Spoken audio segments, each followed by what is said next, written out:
The fact that scientists in Montana are doing peanut butter pellet drone strikes to stop a prairie dog plague so they can save a ferret is a weird sciencey fact that boggles my mind. The Black Footed Ferret is one of, if not North America's most endangered animals. And they're adorable and often referred to as BFFs because Black Footed Ferret is a lot to type. And who wouldn't want to save something so adorable that you could say is your BFF? However, we almost lost our little BFF you probably didn't even know we had. Over the past century, the Black Footed Ferret came so close to extinction, we actually thought it was extinct. In fact, in 1973, it was one of the very first animals to be put on the endangered species list after the Endangered Species Act was signed. And before the decade was out, they were officially considered extinct. But in 1981, like an old man in the time of King Arthur who wasn't quite ready for the plague cart, they said, we're not dead yet, and 18 of them were rediscovered in Wyoming. That analogy is actually going to be way more appropriate than you realize at the moment. Seeing that this nearly extinct species could still feel happy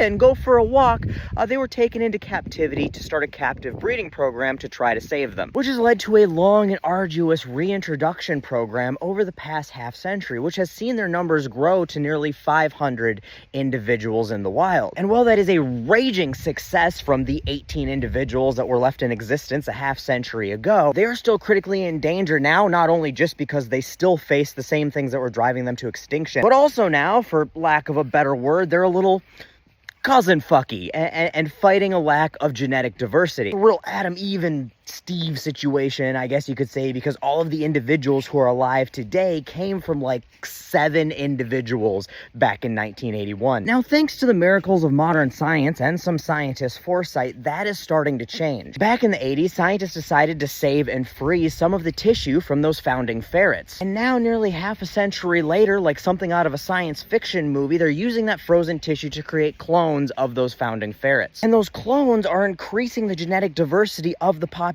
It's one of the very first times that cloning has ever been used in conservation to protect an endangered species. And you might be wondering, how the fuck is cloning the original ferrets that started all of this decreasing the amount of inbred genetics in the population? But the reality is that those original ferrets didn't have generations of inbreeding because they were still wild. So there's a lot of genetic material that's been lost to inbreeding over the decades that those original founding ferrets still have. And reintroducing them into the population and the gene pool reintroduces that diversity. So while it's not a perfect solution, now that there's hundreds of individuals out there to start mixing those original genetics back in with, it offers lots of options for more diverse directions for those genes to go. And that could go a long ways towards the ferrets' fight for a future. But while that helps solve a problem they face today, that does not solve the problem of what drove them to the razor's edge of extinction to begin with, which was in part people encroaching on their habitat and them losing that, and people exterminating their food source, prairie dogs. But for the biggest issue they face, you better bring out your dead, because the plague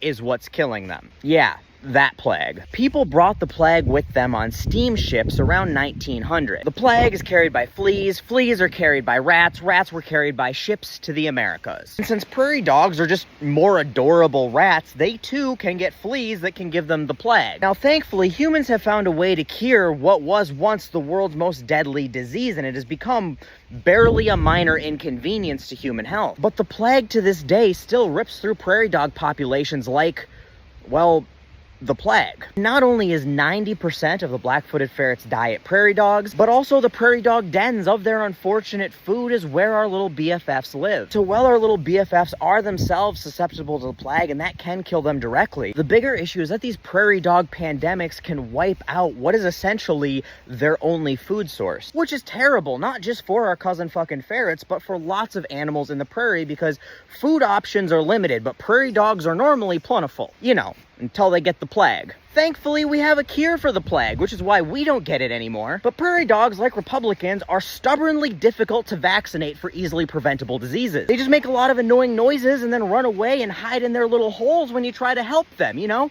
Just like prairie dogs. But since this is America, the healthcare solution for this situation is obviously drone strikes. So thankfully, these drone strikes don't kill brown children, or anybody for that matter. They just drive these little drones around shooting peanut butter flavored pellets all over the prairie. And these little pellets contain the plague vaccine. Prairie dogs end up eating the peanut butter pellets and they end up vaccinated. And then vaccinated prairie dogs don't get the plague, which means plenty of prairie dogs for our BFFs to snack upon. Now, this whole program is in its infancy, and since there's lots of prairie dogs, you need lots of pellets for them to eat over a large prairie area. It'll take a little while to see exactly how effective this is going to be, but the drones make this far more effective than how they used to do it by hand. But regardless, this means that there is new hope for the black-footed ferret's future. And the fact that pilotlessly provided peanut butter pellets could pacify prairie dog plague pandemics, well, that is pretty mind-boggling.